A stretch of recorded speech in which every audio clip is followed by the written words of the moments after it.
Our News is brought to you by Alive. Believe in best.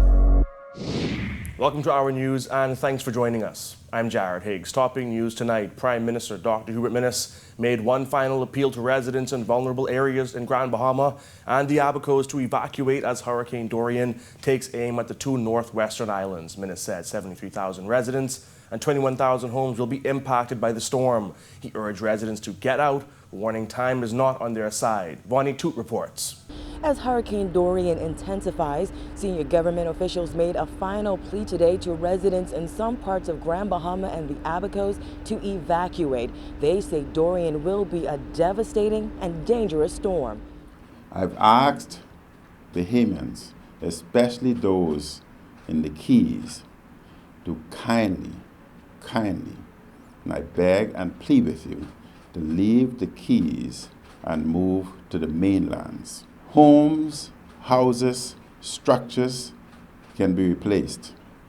Lives cannot be replaced. Dorian is headed to the Bahamas, where it is expected to make catastrophic landfall on Sunday. Earlier Saturday, the storm had strengthened into a Category 4 hurricane with a possibility of becoming a Cat 5. During a news conference at the National Emergency Management Agency's headquarters Saturday afternoon, Acting Director of Meteorology Jeffrey Simmons warned of what's to come. Hurricane Dorian, the strength have increased to 150 miles per hour. That makes it a very strong and dangerous Category 4 hurricane, with the chance of it becoming a Category 5.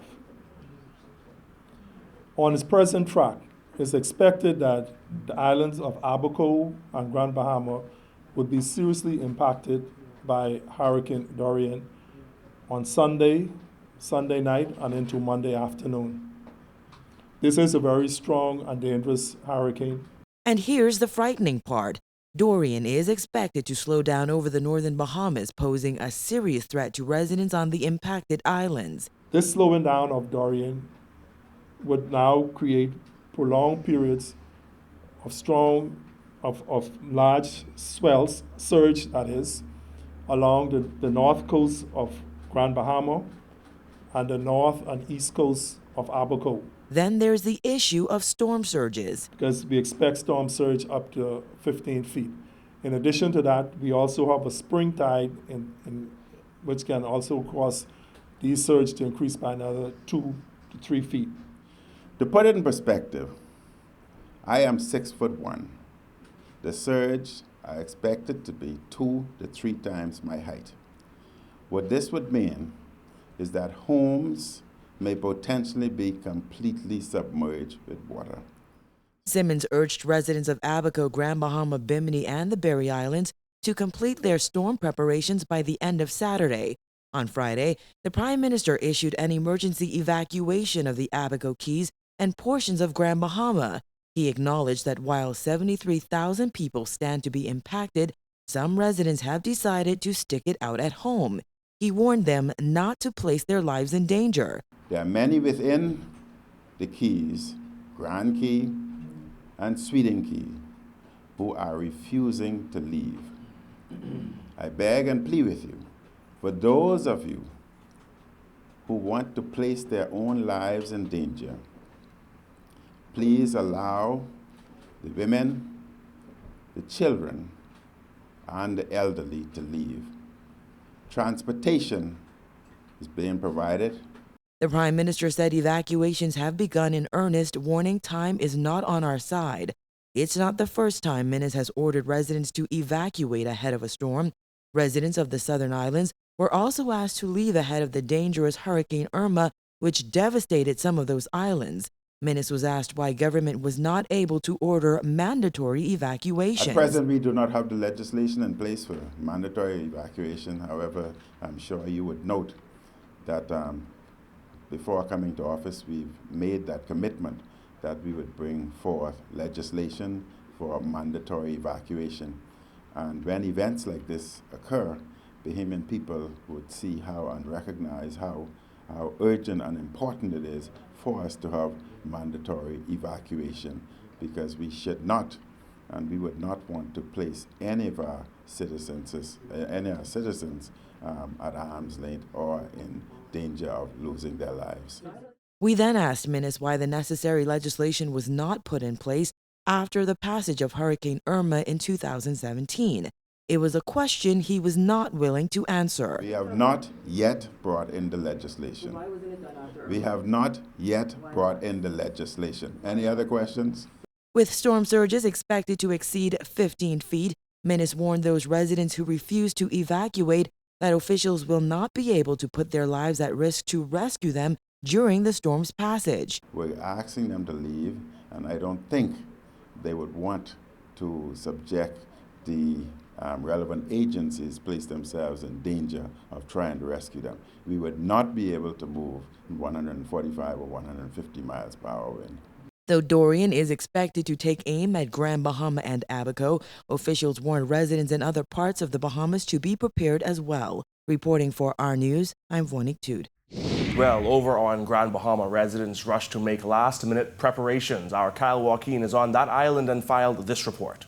We're here at the Emergency Operations Center here at the Office of the Prime Minister in Grand Bahama, and it's in this very same room just behind me that NEMA officials, the Department of Social Services, as well as the Minister of Grand Bahama, will be before and during Hurricane Dorian.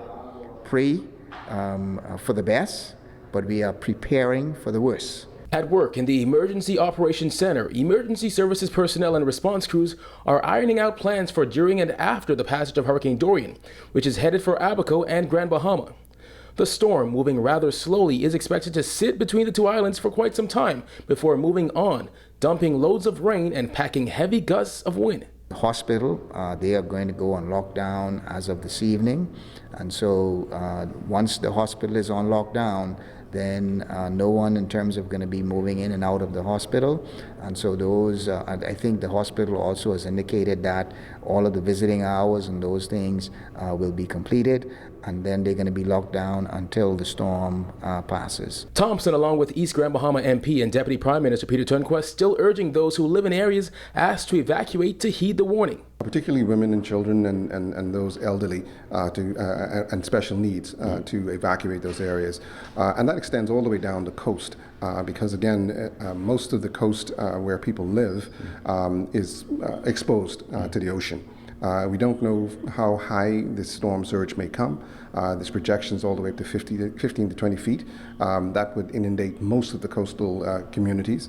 And so, we want to encourage them, if they don't want to move from the settlement itself, to at least come inland. As we drove throughout the island today, businesses and homes were still putting up storm shutters and people rushing to get their hands on last-minute supplies. One of the things that I found interesting is in speaking to persons going around, they're serious, they're spending the money, they're purchasing the items, but it is if the storm doesn't come, they'll be more disappointed than anything. And I find that rather strange, which I think if the storm doesn't come and you purchase items, they're household items, you still need them anyway. You can still use them. You can still use them, so what is the problem? Over at NEMA's warehouse, we saw generators, cots, and gas jugs being loaded onto trucks on their way to 13 hurricane shelters scattered throughout the island. Each shelter has different capacities. You have from a small one that could house about 75 persons up to our major shelters, which houses about 400 persons. So because of the magnitude of what Dorian is bringing,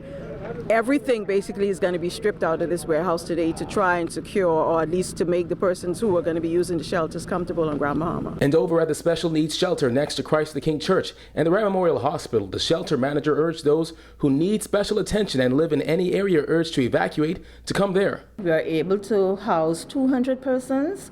We are taking persons, as I said, with special needs, the diabetics, asthmatics, those persons who are pregnant and needs to be in the run but not ready to have a baby yet, but they could come here. We are equipped with nurses and doctors from the hospital, and we are able to take care of all their needs. And in any event, I see the RAN is right across the street. Right, in any event, and we could always contact the RAN. That's what I'm here for, after I heard the Prime Minister say, make a move, I make a move. I move. Where do you live, sir? In 8 Mile Rock. 8 Mile Rock. That's where I live.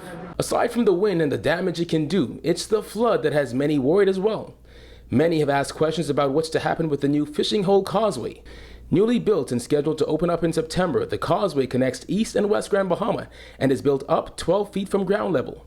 Central Grand Bahama MP Iram Lewis said with Dorian approaching, the causeway may have to open earlier in the case of an emergency. On the western side of the bridge, it's properly elevated. However, on the eastern side of the bridge, it's lower than the surge will be.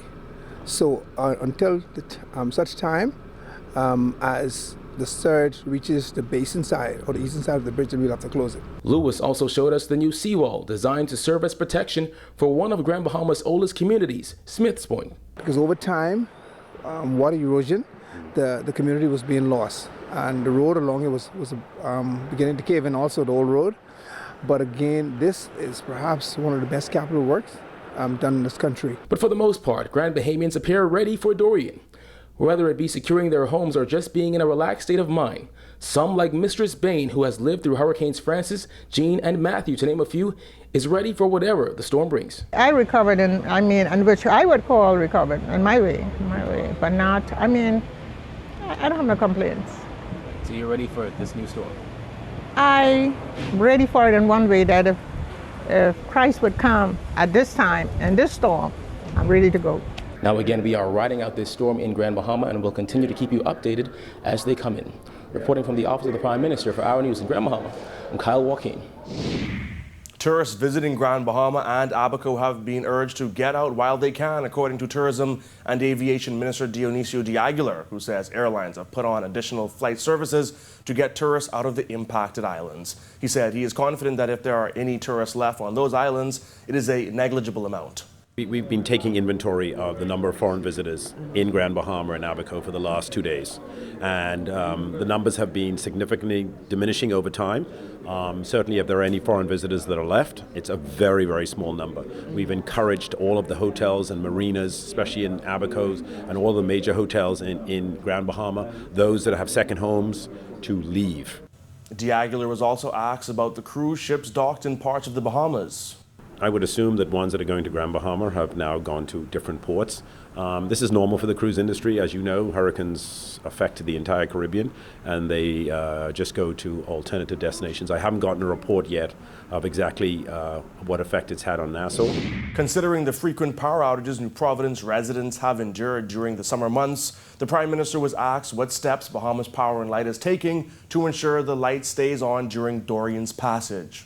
We will try our best. You're absolutely correct. We have had challenges during the power with energy outside of the hurricane that we're experiencing.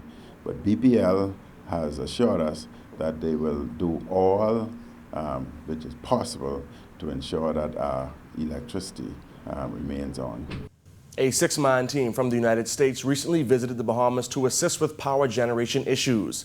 Minister could not say if that team is still in the country assisting with any problems that may arise during the storm. However, he insisted that BPL's issues are limited to New Providence, not the islands expected to be impacted by the dangerous storm. However, it was pointed out to him that Abaco has also experienced power outages.